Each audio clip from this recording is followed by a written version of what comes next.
Hello, everybody, and good morning, Andrea. Good morning, everyone. And today I'm pretty excited. We've got a great group of folks that are going to be joining us for the program today. And really, this is all about, as I said in the intro material that went out, telling people for whom the goddess or the god represents an archetype, or maybe an aspect of their inner selves, that their practice is somehow less valid in the world of esoteric arts or magic or the occult, when your own tradition didn't exist until 1948, 1949, is not only offensive and patently absurd, it's sophomoric and detrimental to who we are as people, to even to the ones that are canceling to themselves. Today's program is going to be dedicated to members of our community who want to ensure that if you're a practitioner of the esoteric or occult arts or witchcraft, that you understand the difference between being elders and sharing their experiences. And yes, you can hear construction workers in the background. Naturally, it's what happens. But the difference between being an elder and gatekeeping or arrogant cancel culture and writing tiresome petty blogs to keep your book sales and workshop sales up without really thinking about what that does to somebody who's new on the path. I'm Gianmichael.salvato. This is my co-host, Andrea Savar. You are watching Masca and the Mystic, and we'll be back in just a minute.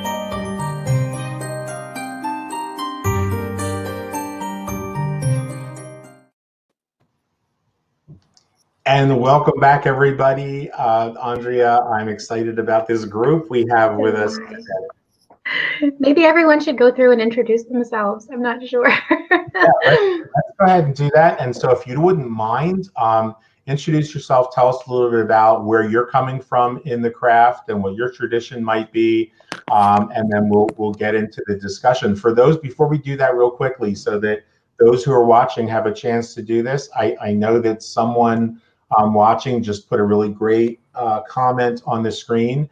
If you're watching from a Facebook group, you have to click the button that says I give permission for Facebook to use my my picture or whatever, so that we know who you are. So the Facebook user who talked about evangelicals, if you would let us know who you are by completing the instructions that pop up on your screen, that would be awesome. But let's go ahead and start with Andrea. Let's start with you. Sure. Because we have a bunch of people watching today. Sure. Tell us a little bit about your tradition, and I think we just lost somebody. I think it's Richard. He'll come back. Yes, so mine is a little more outside of American, any type of tradcraft. Mine is more of a family tradition. On my mother's side, it was Italian.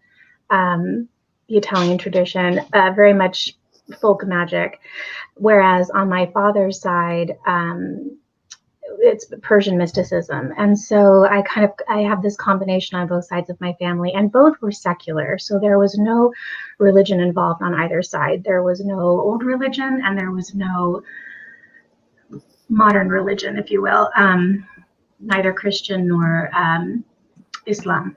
Although, because we're in cultures that do have that as a base, I was understood and read about all of those as well. But it came from a much more mystical perspective. Although the folk traditions were very much fall in line with a lot of what we see in some of the ideas of the craft and alchemy, and of course also came from a long line of physicists. I'm a mathematician, so that falls in there too. Right on. Okay. I know we're hearing some crazy sound there in the background. Gwendolyn, why don't you jump in and tell us a little bit about you and where you come from and your path? Well, and I am I here? Yeah, you're here. I think it would be best to say that I'm self-initiated. I'm a Celt, and yet I am a multicultural shamanic tool maker, and the tools I work with are the plant kingdom, and I create, study and create and explore the different spiritual expressions and traditions of many cultures. At heart, at anchor, I consider myself a Celt, and in that regard, I am a witch. I'm also some kind of shoot from the hip shamaness, I've been called once. And my interest and my devotion is in anchoring and grounding the goddess back home, bringing mother home and opening that up. And not to disregard my love and adoration for many of the God forms. And it's about the moment we're in and healing and bringing mother home. So I think that's basically, I'm also the owner, and for 30 years now, Daughters of Isis, we make multicultural aromatology and homeopathy, flower essence formulations. That's my gig. That's my gig. Right on, right on. Teresa, tell us a little bit about you. We're going to have you and your co-host on your broadcast on the show in a little bit here. But tell us about your path, because I think so often we're used to hearing you talk about everybody else's path, and yours is really quite extraordinary and interesting as well. Well, thank you so much for inviting me to the show. I was looking forward to it. Let's see, when did I start? Oh my goodness. Well, it really comes down to when I was very young. I always knew I was a little bit different than everybody else. And I always found my natural intuitive gifts sort of came naturally to me. And my mother, she didn't discourage it. She encouraged it in many ways. And then other ways, she just kind of ignored it. I was brought up Catholic, okay, having a Polish background. I always felt our form of Catholicism was a little bit different. It had a lot more paganism to it. There's a painting of the eggs, et cetera, et cetera. Anyway, with that, my fascination with the occult really started with me rebelling against the patriarchal religion of Catholicism. And so I set about deciding that I had to find my own path, and everything always led me back to the occult and mysticism.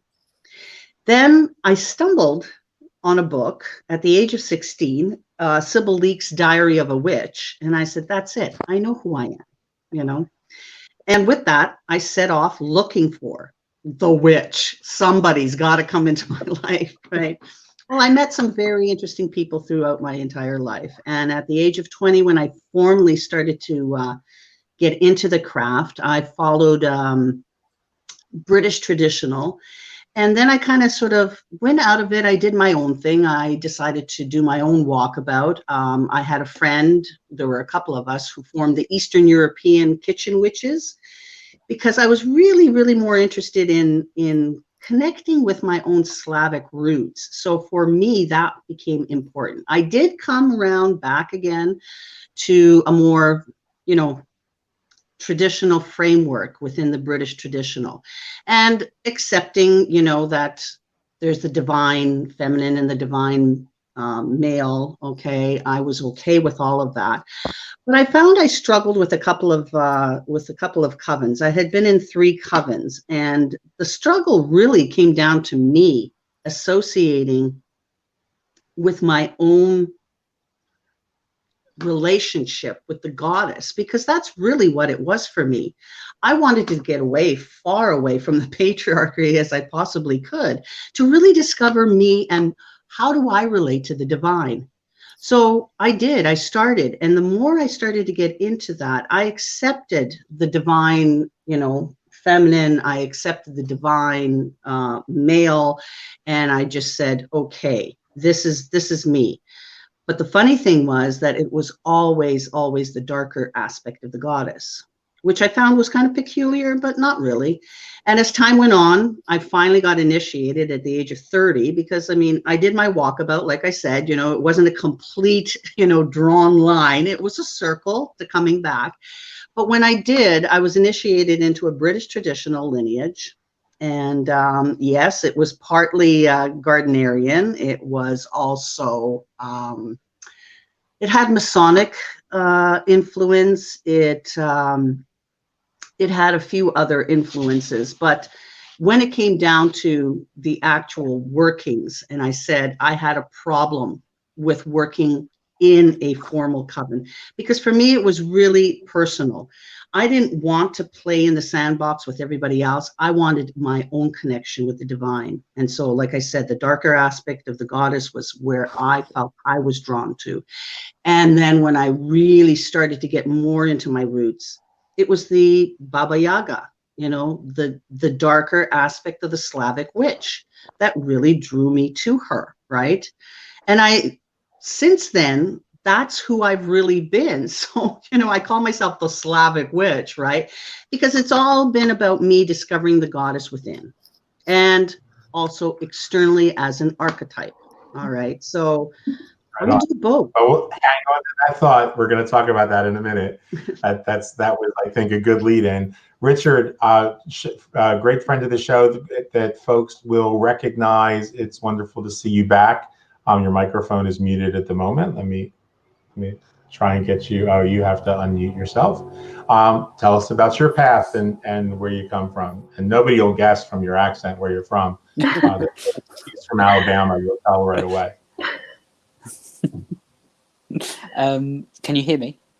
Yes, we can. Making sure this is working. Oh, wonderful. Okay, so I was going to put on a fake American accent, but I'm not going to do that. I'm obviously I'm from the UK, obviously. I was from a Jewish background, but my earliest memories were either, for lack of a better word, a mixture of psychic experiences and actually just being really drawn to the character of the witch in fairy tales.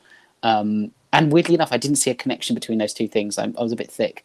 I didn't realize that there was, for me, a witch wasn't quite just about the psychic power. There was something else, and I didn't really think of it. Psychic ability, for lack of a better word, that was actually a bit of a nuisance. It kind of kept me up late at night. It wasn't what I was looking for.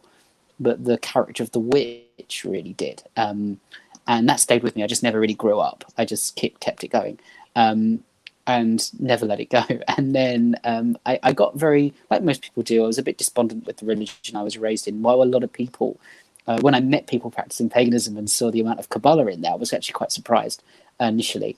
And it's something that as much as it's interesting, at first I wasn't really drawn to. It wasn't until I was at uni that I started looking at biblical Hebrew again and realized just how magical the Bible is, Talmud is, and also there's like 800 years worth between those periods and Kabbalah of Jewish magic, which people isn't Kabbalah. Kabbalah is 12th century Spain, which is also interesting, but there's a lot of other stuff. But I started to look into all of this. But for me, it was really about the from how I would describe. I always say describe. I don't like define. I think that's the wrong word in magic.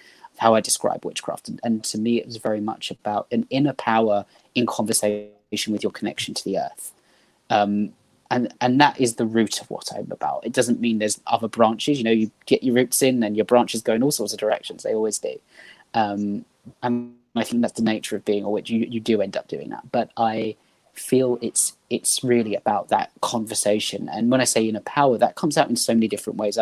I'll give one quick example because I don't want to talk too much about it. But one of the things that most people have actually experienced but don't think about it this way is I just refer to it as banishment. But that is when you have an unwanted presence in the house and you don't think about it, you feel it, and it almost builds up your adrenaline. It's physical, and then you find yourself telling it to go away using very crude language. It's not really a spell. It's your inner power just coming out and dealing with your territory. It's almost instinctual.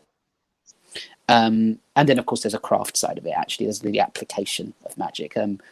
But through witchcraft comes out, I would say, in a very specific way. Usually that's herbal and still energy based and various things. but I think one thing it took me a long time to realize, one of the biggest things that was missing, which is why I think this conversation is so important, is as much as I would always hold that you do not have to, well, you certainly don't have to be religious to practice witchcraft. You certainly don't have to even really be that connected to deities as much as I would say I am. And I think most people here are. But clearly in antiquity, as much as far back as I've been able to look, there has always been a connection, not necessarily religion, but a connection to an Earth Mother goddess when it comes to primal magic and witchcraft. And that, I think, is really important. And keep a pin in that, because we're going to come back to that as well. And finally, Rosemary, tell us a little bit about your path and what your how you describe your practice. I describe my practice as not realizing that I had a practice. I was trained by my grandmother and my mom's mom and her sisters without realizing it was training. So I'm a pretty young soul waking up right now, and I'm making all of these sorts of connections. And the way I would describe my path is a labyrinth, where and I actually kept going back to Roman Catholicism for a really long time because of the way my family viewed her. They'll never admit it, but we viewed her as a goddess. So I kept going back to that Roman Catholicism, and then it was at direct odds with my life because I'm queer, and I had a lot of gatekeeping in my life because of that. I wanted to be a third order Carmel. I wanted to, join these third orders, but I was always kicked out, only to find the same issue. What I really started to, I could call it like an awakening, that I needed to be doing something else. And there was gatekeeping there that was just as fundamental as what I was experiencing in Roman Catholicism. So that was the path, and I draw a lot of my energy, I guess you'd call it, or from the Great Mother, and this comes at a very high price, because like a good mother, the more you take from her, the more she expects. So that's been my experience with her, and but I realized that the patriarchy in general, I believe, what I'm finding, they are the ones doing gatekeeping. I don't care what they are. I don't care if they're Christian or Catholic or Muslim or Jewish or pagan or New Age. It really doesn't matter. If they're doing gatekeeping, they're doing the work of the patriarchy. So, but this has been my very little short introduction, just remembering teachings, thanks to Dr. Gianmichael.salvato's class and Andrea Savar and all of my wonderful classmates that I have, and just realizing teachings of like, oh, that's what that was, and realizing that it's not like Charmed or not like practical magic. I'm not going to blow into a candle and it's going to light kind of thing. No matter how hard I try, I might blow out my candles doing that. But so it's just been a wild journey. So that's the best way I can describe it. Right on. Thank you. So let's dive into the conversation. I mean, already some of the folks that are watching the show have commented. I don't think I could put it better myself. We're not sure who this person is because they didn't do the registration thing, but they said evangelicals don't belong in the craft. And so I think that's kind of the idea that, I apologize for the noise. That's kind of the idea that I wanted us to talk about informally. Imagine that we're all sitting around the coffee table right now. There was an article that came out some months ago now, maybe a month or two ago, that said, these people that are part of the inner goddess movement are just doing this to sell trinkets and books and blah blah blah, and you can't, if you don't have a personal relationship with the physical goddess, you're not really a witch. And then there was another another person on their YouTube channel who said that if you're not initiated into goddess worship, you're not really a witch. And it was all this, you're not really a witch unless you do what I do routine. And, I just thought how sad it is that we can't, as magical people, practitioners, that we can't embrace two things as being true at once.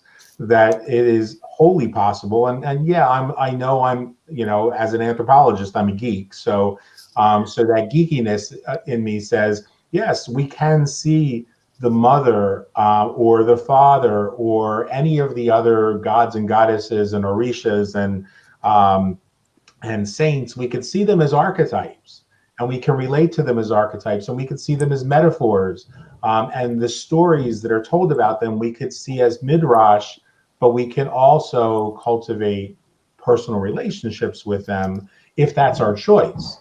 And you know, if your choice, we had a conversation in our Stregoneria class last night, that if you're going to endeavor a certain working, it's really helpful at certain times and with certain workings to have allies to work with you. And sometimes they might be the spirit of a plant, they might be the spirit of the genius loci, but the gods and saints and orishas are also spirits that are allies willing to work with us. And here's a news flash: no, you are not going to be able to work with, as an ally, an archetype. You can draw on the archetype. You can say, okay, I'm going to draw on that mother energy within me. But if you're looking for an ally, then you have to cultivate that relationship. But just because someone doesn't choose to cultivate the relationship with an external being doesn't mean that their path is any less valid. And so I just wanted to do this really to encourage younger practitioners who immediately after that article came out said, oh my God, does that mean I'm not a witch? What does it really mean? That what am I then?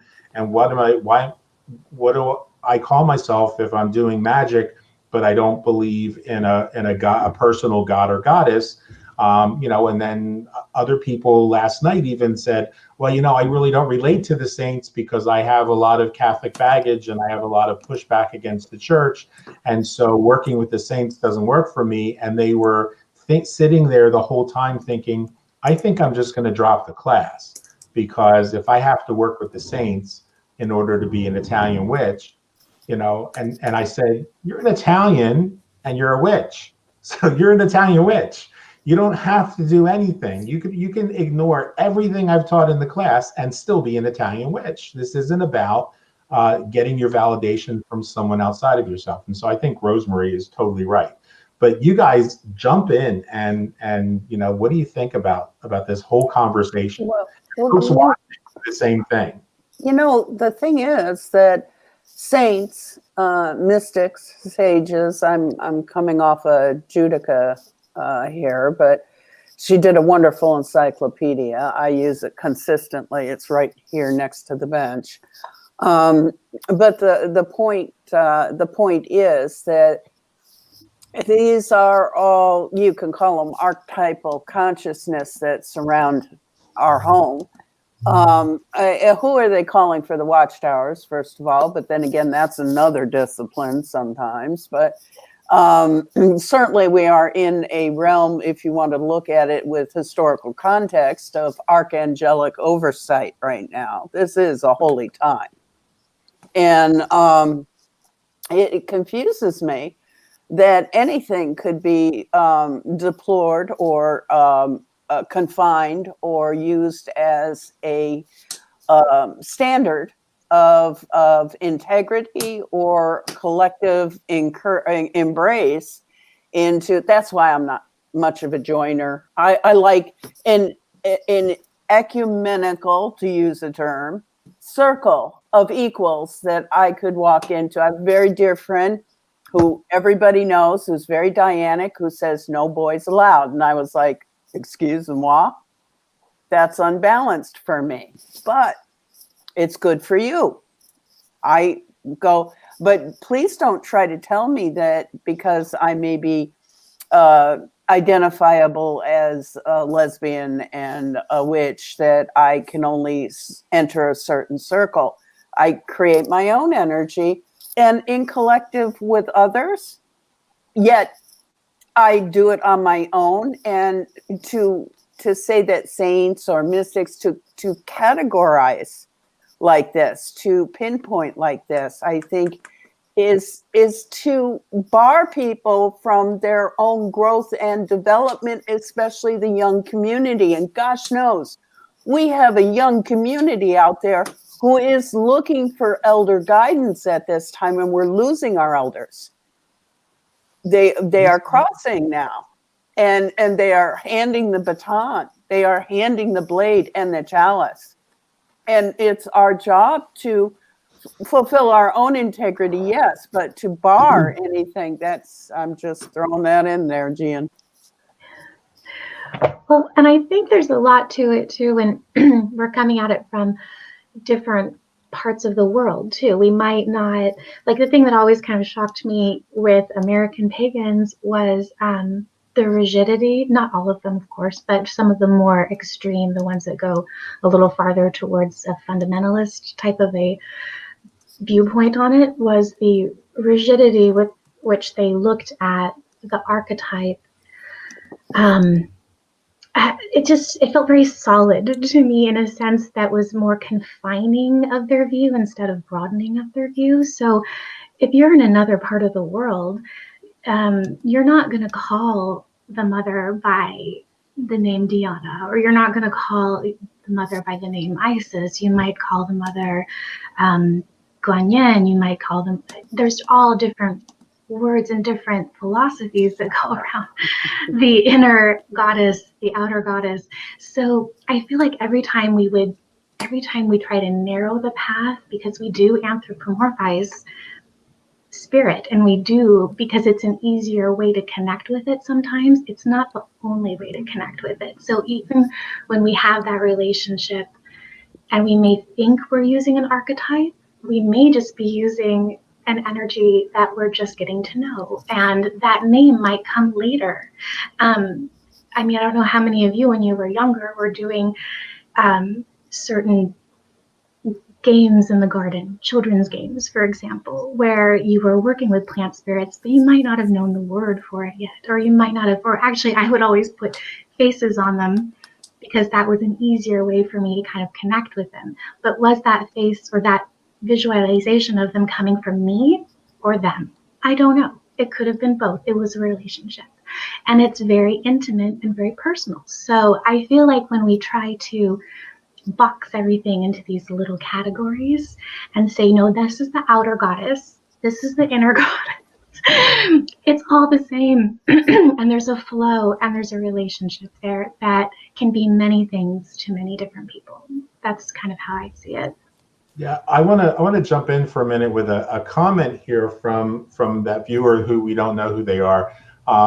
They said, I'm actually going through a transition in which I'm evangelical and submerging myself in the goddess. That's awesome. I just don't believe in excluding evangelicals from the craft is right. We accept influence from everything around us, from which we grow and transform. Why should they or us be excluded? And I want to speak to that clearly because I think there might be some misunderstanding here. First of all, you can rewind the show when it's over, and you will find that nobody on this program has ever said that evangelicals should be excluded. But evangelicals, by their very nature, are fundamentalist, and they are rigid in their thinking, and they are exclusionary by their thinking, and they have this mental illness that says that it's my way or you're not valid. And so, no, those kinds of people should not be included in the craft because they're mentally ill. They should be in mental health institutions. So if that is what you mean when you say evangelical, and I doubt that that's what you mean, then yes, I am saying that you shouldn't be in the conversation. But you should continue to explore that relationship with the mother, because she's going to give you a good smack in the back of your head and say, grow the fuck up and stop pretending that this is the only path. And I can tell you that for a really simple reason. I've been there. I've been in those shoes, said this is the relationship. Go ahead, Richard. So there is room, obviously, for disagreement. If there's one thing which is good at doing, it's that. I come from a Jewish background, so I've seen it there as well. Disagreement is fine. And it's interesting because I've seen this from the other perspective. It's something I was mentioned to John Michael about, which I found really interesting, is I've seen it when people are so focused on the idea, and I've actually been attacked for the people who've, attacked is probably a bit of dramatic, but I'm gay. And the idea that, that if you don't see the gods as... When people see them just within, when you see just one or the other, I've seen extremes with both.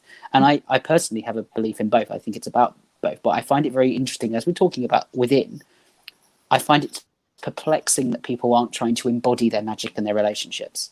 The idea that you're not doing that, to me, I think is a bit interesting. I'm not saying people are wrong to, because different traditions are trying to do different things. And I've often said on this show that, to me, a tradition is a vocabulary. It's a language. It exists to allow a degree of structure and communication within something that is powerful and bigger than we are.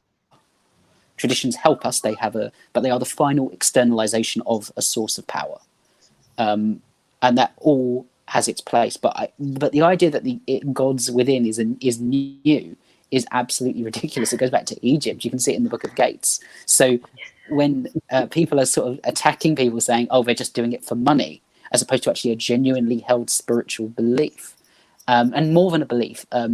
Practice and living it. This is the thing in which of it's really we're living this. I find it utterly perplexing that people can actually jump to that, as well as, of course, thinking their tradition is the only approach that allows you access to something fathomless and endless is absolutely insane. Absolutely. You know, something that I've learned in exploring and meeting and developing relationship with the goddess, to work with the energy resource that I can to imbue my tools, if you will. A big important part about it has been grounding my sensitivity, being sensitive. That was my open doorway to the goddess within me, and allowing the goddess to come to me and fill me or inspire me to fulfill myself. It's that sensitivity. So I've often, when the shop was open and years ago, and I had it down here, people coming in, people thought I was being just silent and sort of judging or sitting back, but I was listening. I was listening for authenticity, of course, but I was listening because I was guided innerly and to be sensitive, so that I understood more fully before I projected out. Right on. Teresa, I see you nodding a bit. Jump in. Yes, I liked what Richard had to say and what Gwendolyn had to say, because I think it really comes down to a personal relationship. And when you're first getting into the craft, you're not really explained any of that. It's more like, again, patriarchal religions that have a real framework that's very rigid, and you walk into this expecting to get answers. But when you start, yes, that's what kind of happens, that framework. But as you go along, you realize this is your own relationship that you're developing, okay? But you're also reaching out to the other archetypes. You know, it like that rigidity within Catholicism, and I'm just going to use that because that's the background, right? Is looking at an aspect of the goddess in one certain way. When I was getting into the craft and realizing there is so much else out there, and how, you know, I might look to Artemis, okay, as an archetype, which I grew up that way in the craft, very much the warrior princess type of, you know, whatever. And I realized that's what I could associate with, but how do I connect with that besides just looking at her in one aspect?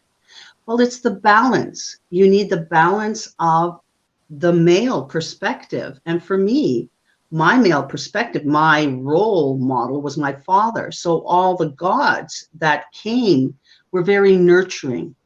And that was my connection, was trying to find the balance and the connection within the female, within me, to the external goddess. And I think that's important, to start to not just look at but again, that's maturity, and that's years of getting into the practice, into your own practice, okay, forming your own book of shadows, and realizing that the craft, you know, when I say the craft, I mean witchcraft, is a lot more than just potions and lotions. It's about forming that relationship, and the relationship that you have within. You can associate with many other archetypes. But I think that really is what you have to do, is develop that relationship with yourself and the external, okay? So when I look externally to, let's say, Yemoya, I understand I'm a part of her as she is a part of me. And when I look at Baba Yaga, I understand she is a part of me as I am a part of her. And these are archetypes that we can associate with, but how we internally digest it is a whole different aspect. And it's the same with saints too. Because when you look at saints, if we were looking back at, you know, working with saints, they too are an archetype, all right? And they're also energies. And when I say energies, I mean the consciousness, like the goddess, like the god, okay? So we're really dealing with energies. When we look within ourselves, we look externally, and we associate with energies. Plant work, rocks. I had a big thing for rocks. And I think that's important, is to really look at the bigger picture of energies and how we actually form those relationships ourselves. That's how I look at my own practice and my own craft, is that. That's beautiful, and that brings that really ties into what I'm about to say. So I want to now acknowledge that now I know who Facebook user is as they show up on our screen in front of us, and it's wild. The very person that caused me to respond so viscerally, or the very situation that caused me to respond so viscerally about what we were all interpreting was meant by evangelicals, is that there is a friend of mine whom I don't know well, but for whatever reason, as a gender non-binary, gender fluid person, I felt a very deep connection with this individual. And I watched this individual being hurt repeatedly by what I personally consider to be an abusive patriarchal organization in a way that was just completely unfair. It was unfair in terms of social justice. It was unfair in terms of magical practice. And as it turned out, what they were actually saying was actually coming from their lived experience, and it was not what we thought that they meant. So I just want to acknowledge that that Richard's not Richard Levy, who's here, but Richard, who's been commenting, is commenting on the same page as us. That these these patriarchal institutions that say, hey, if your relationship becomes so personally immersed in the goddess. It's not just that we have some authors saying if you talk about the goddess within, then you're not a real witch. But there are also people out there that say if you're biologically born with male parts, you can't immerse yourself in the goddess and become and express the goddess herself and become an embodiment. So I want to say that and there was a question there for Gwen before we hear from Andrea and Richard and Rosemary. Richard asks, by sensitivity, does Gwen mean more toward meditation when you were talking about sensitivity? Well, I think meditation really assists us to open up our sensitivity, but I would rather put it in terms of being consciously in the moment and being kind, okay? Pardon me. I found, especially as a shopkeeper down South Florida, within the spiritual community, which encompassed many, but a great many pagans, unkindness by judgment is just, it's too much. And I won't brook it. I don't brook it. I walk away from it. But when you're kind and open, which is really, I think, called for in this moment. Now, I don't mean not to be defending who you are and standing in your own integrity and strength, and by God, carry the blade on your back. However, kindness. Mother has come home. You know, that's just a reality. Mother is here, and it's our job to assist her in homemaking. And I think that meditation is a perfect doorway into opening our sensitivity and getting to know ourselves. And the thing about meditation is, and I found this out working with people through the shop and ongoing with class online, you know, too many young folks especially, but even age doesn't even matter. People who are interested in getting into meditation, and Gian, I know this is a whole different subject, but people have a wrong idea about meditation. Oftentimes they think you must pardon me, you absolutely must be able to still quiet your mind without thought, and they find it too hard to do, and that is not meditation. People who gradually get into other disciplines and forms of meditation understand this, but one of those things is that, you know, meditation, great doorway for sensitivity, and kindness is one way to open your sensitivity, not to be open to any kind of negativity, but to walk with kindness. There's a topic for an entire other show, that walking with kindness and sensitivity. So put a pin in that, because I'll hit you up for another show. Andrea and Richard and Rosemary, what are your thoughts? Well, you know, there's a lot to this topic, obviously. I think for me, Gwendolyn mentioned something about us being that there's a whole new generation of people coming up right now. And I think maybe part of what happened as far as the building of this new way of perceiving the craft, you know, from the 40s on, was a really great step to finding a better way to show the new generation how to really come into their power. I feel like a lot of what I've seen in the pagan world has simply been, well, it's been kind of structured the way that the patriarchy is structured as well. So we have this framework of creating magic that may be a little outmoded for what is coming.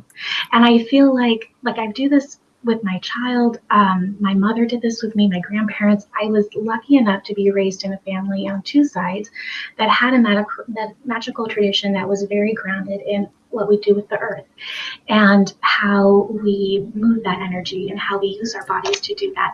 And so when I saw the more rigid constructs that people were using, that really felt just like another form of religion, which is fine too.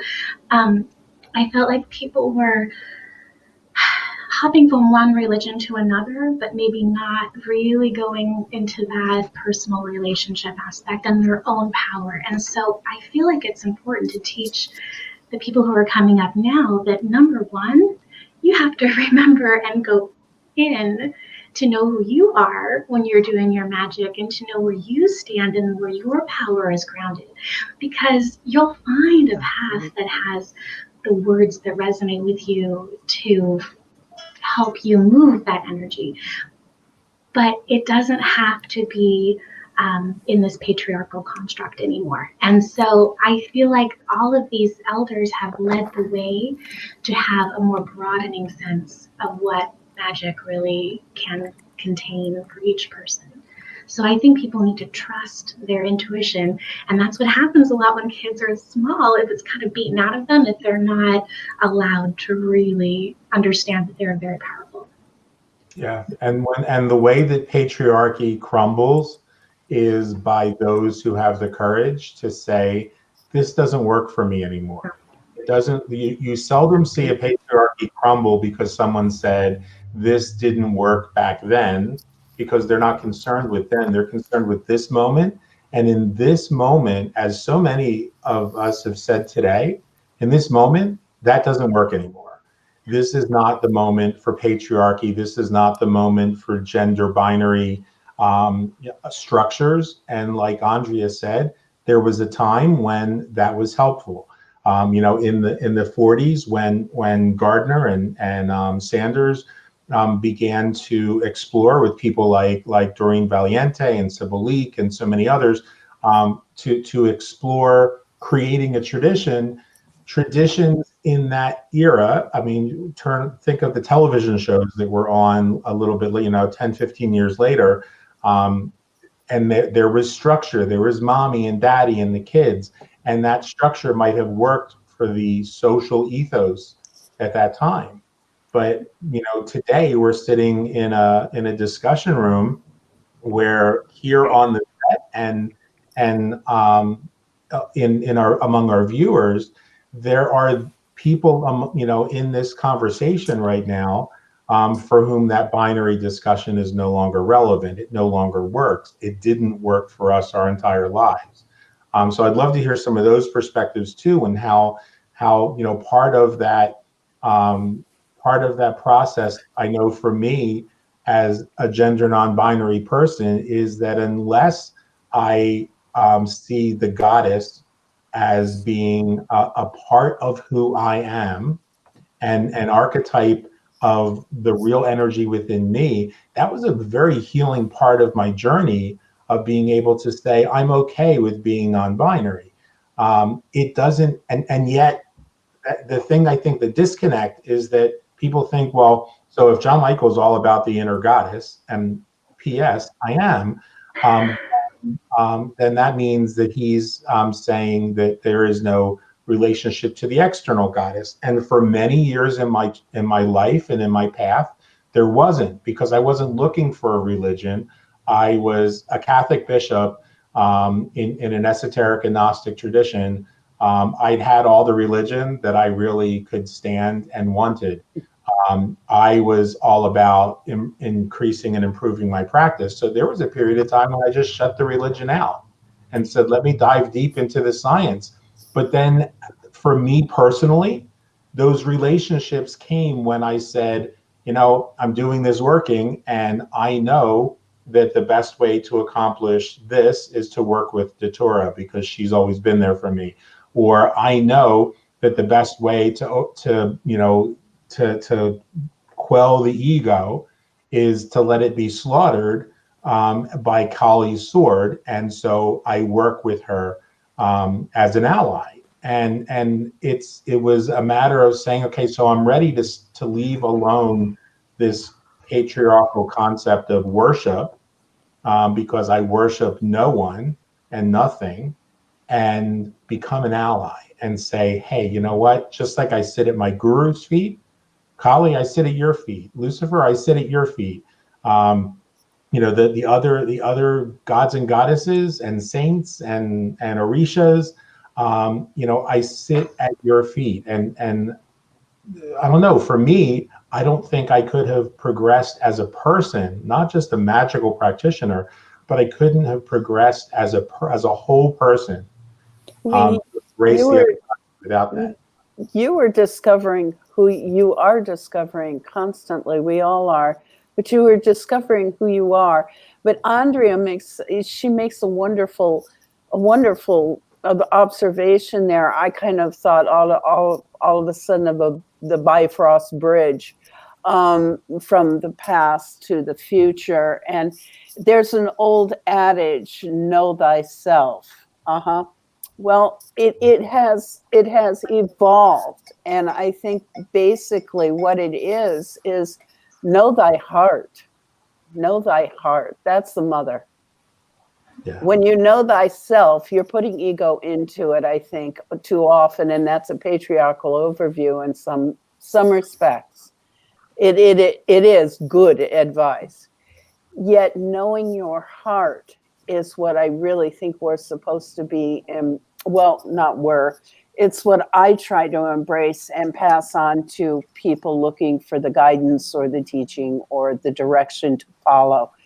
Know thy heart. And I think that's what Andrea is saying in what she's putting out there is that bridge we learn and grow, and crossing that bridge, we come from, that ego self-centered to the center in the self that really creates and thinks. If you go back to chem and take a look around, like I do often, but it's about the heart. The heart is where the wisdom is. The heart is where the real intelligence is.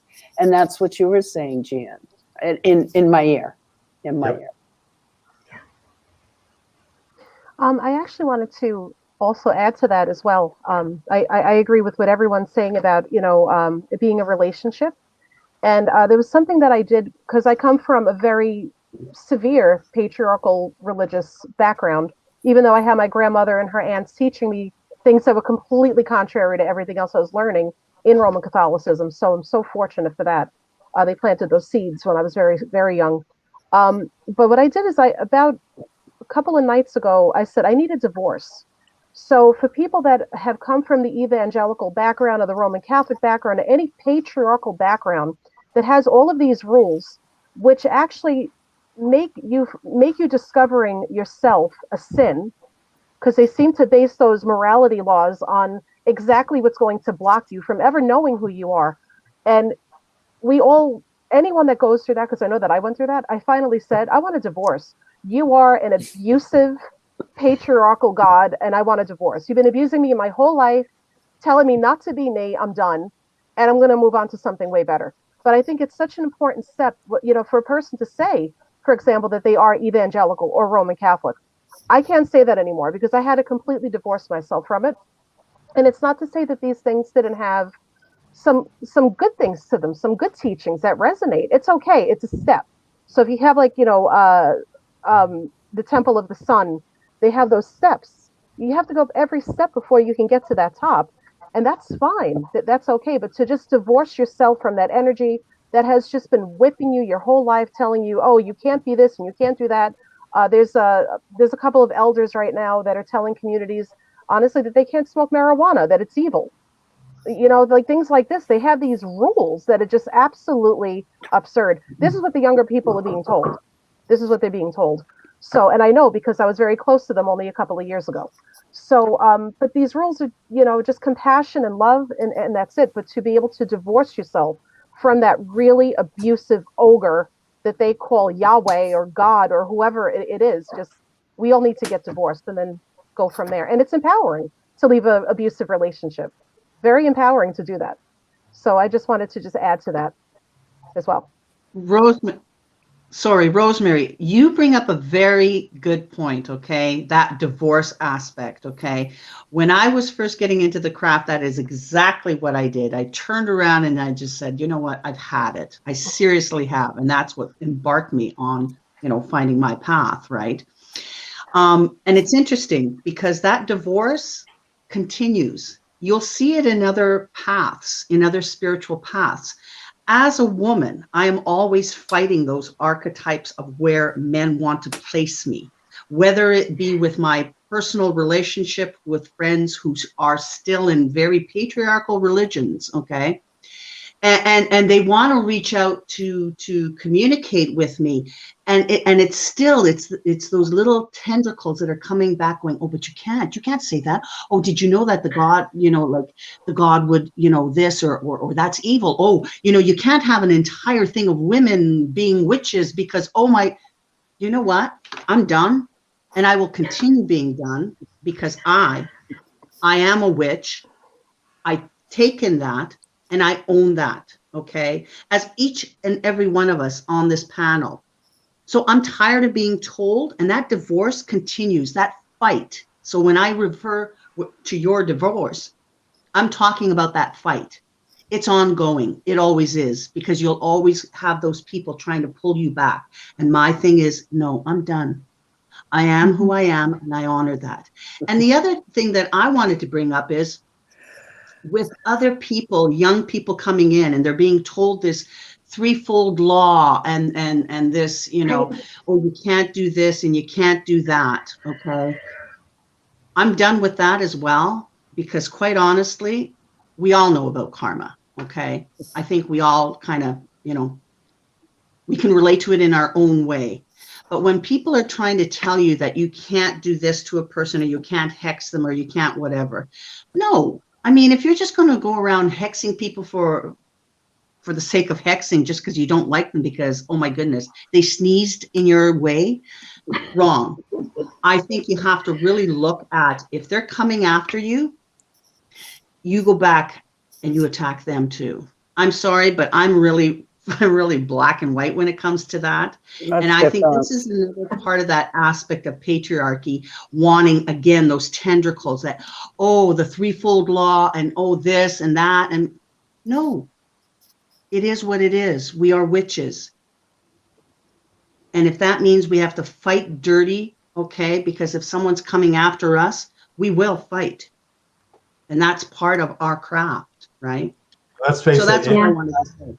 it may not get us on Joan Rivers or Oprah if we admit that there are things that is due that are as unsavory as any other human being. It may not get us more customers in our little trinket shop or our bookstore or whatever. But it also, I think sometimes good people make bad decisions. And so I think in our past, there have been good people, and context is important. So there have been good people whom I personally love and adore and appreciate, that are some of whom are still in the world with us today, some of whom have left their bodies and moved on. And so those good people in context in the 1980s were doing things that they thought would help protect our community. And so that's how we got ridiculous, absurd, and patently offensive documents like the witches' do's and don'ts. But they came from a place of well-meaning and trying to protect us and trying to keep the satanic panic yo-yos from destroying our stores and our businesses and our lives. But as all of us have said, we now have moved past the place of that, and the divorce is an ongoing process. And it's all, by the way, for me, it's all about the process. It's all about the journey, not the destination. And so there have been organizations and parts of my path that I've divorced and that I've revisited, and I've divorced and revisited. And if I had completely divorced myself from the study of Judaism in my genealogical tradition, from the maternal side, I wouldn't have discovered esoteric Judaism later. And if I hadn't been willing to come back after I divorced myself from that, when Rabbi Lichtenstein was no longer with us, I wouldn't have ever even understood in a personal way the experience of Shekinah. So we come back, we flow, we ebb and flow, and revisit. But when we revisit, the relationship is completely different. We've extracted the patriarchy that was once, a part of the tradition. I'm not going to say it was once necessary, because I'm not convinced. But we don't leave. We don't allow the nonsense that is put upon us by some of these people and some of these traditions, who tell us that, if you hex somebody, you're really hexing yourself. If you curse somebody, it's going to come back to you threefold. We know, those of us that have practiced, that that's bullshit. It's a lie. It's not how it really works. And it's superstition that was created to control and manipulate people into following them. Yeah, it's about balance. It's about balancing energy. It's not really about anything other than that. But it's also our job to. It is. It's our job to really to face the darkness within. Yeah. That is our prime. That's your initiation. I mean, you don't do shadow. If you don't do shadow work, you're not going to realize your power. Hey, old story, Wolfsbane, gypsy fortune tellers, you got to go face that beast within, no matter how you get there. Use the plant, use the tradition, use whatever. But however, the ability to defend yourself, excuse me, Yeah. especially energetically. Oh, come on. I'm a Celt. Richard, we are coming up Absolutely. at the hour right now. So why don't I give you the last word, and then we will thank everybody for being with us, because we could probably have this conversation for another 2 or 3 hours. I guess listening to all this, the thing that I think is just needs to be highlighted that people are emphasizing is, firstly, we claim power from the darkness. That is what witchcraft really concerns. Doesn't mean there's no light, it's balance. It's all about liminal space. Being about liminal space means light and dark. It means the goddess without, the goddess within. It means all encompassing. And allowing that experience to be a flow. Traditions are meant to have a shelf life. Being precious about traditions is really not a great idea. You have to let them go. They're the human side of this. They're the invention that's needed for the vocabulary that the culture, psychology, and people need at the time. And, being witches, we can be multilingual. It's great.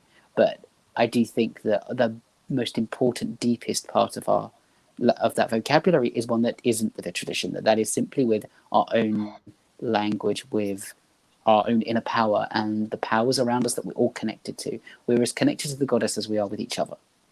It's the same connection.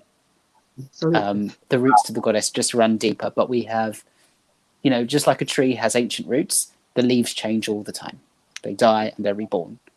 And I just think that what I find really fascinating listening to people here is, we do have, we can find a common vocabulary. And we might disagree on certain things. I don't know. We've not discussed everything, but that would be fine as well. Yeah. We have a common roots ultimately. Mm-hmm. Right on. Wow, I couldn't think of a better way to end that. I couldn't do better myself. Thank you for that. Thank you to each of you, Andrea and Teresa and Gwendolyn, Rosemary, Richard, and to all of our guests that were watching, that have commented, and who will watch on the replay. I want to thank you. Normally, I would tell the guests, let's hang out in the green room afterwards, but because we've gone over, I know that folks have to run. So as I take everyone out of the studio into the green room, just know before you go, thank you so much. You guys were fantastic. Thank you. And it's a pleasure. I want to encourage everybody, more than we do any other week, that in terms of this conversation we had today, that as we go out, we're going to bring a public service announcement from the Charter for Compassion, and think about those words and consider that before the next time you tell somebody that their tradition, that their path, that their approach to working their magic, underscore the word there, is in some way invalid because it doesn't match up with yours. I think that we're in a time when, let's face it, the patriarchy is putting a handmaiden on the Supreme Court at this moment, to take away women's autonomy, bodily autonomy, to take away healthcare, to take away LGBTQ rights. So this is the time, as Gwendolyn said, and as so many of us have said here, this is the time of the mother. She's about to get wrathful as fuck, and it's going to be messy. And in it, I celebrate that. I'm ready for it. I'm all about it. But let's make sure that as we fight, we do that with a heart of compassion. It doesn't mean that you can't knock somebody smack on their ass. You just do it with compassion, and that's what our parents did when they, for those of us who weren't born, who aren't millennials, that's what we got when we got knocked down, when we didn't get the participation trophy. That's what we got when we misbehaved and we got smacked in the ass with the belt. It was getting knocked down with compassion, and that's about to happen in our world in a big way. So please be gentle with yourselves, especially in these next couple of days. Make sure that you come back to this present moment, because that's where your power is. That's the only place you can tap into your power. fill that moment with compassion, with gratitude, with openness and awareness of what's going on.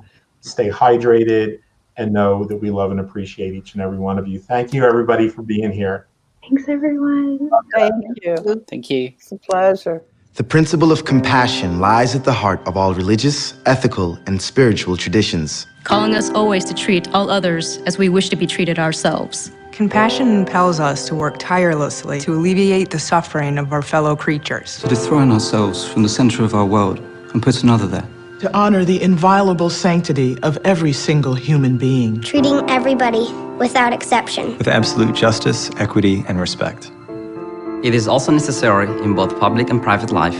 To refrain consistently and empathically from inflicting pain. To act or speak violently out of spite, chauvinism, or self-interest. To impoverish, exploit, or deny basic rights to anybody. And to incite hatred by denigrating others, even our enemies. Is a denial of our common humanity.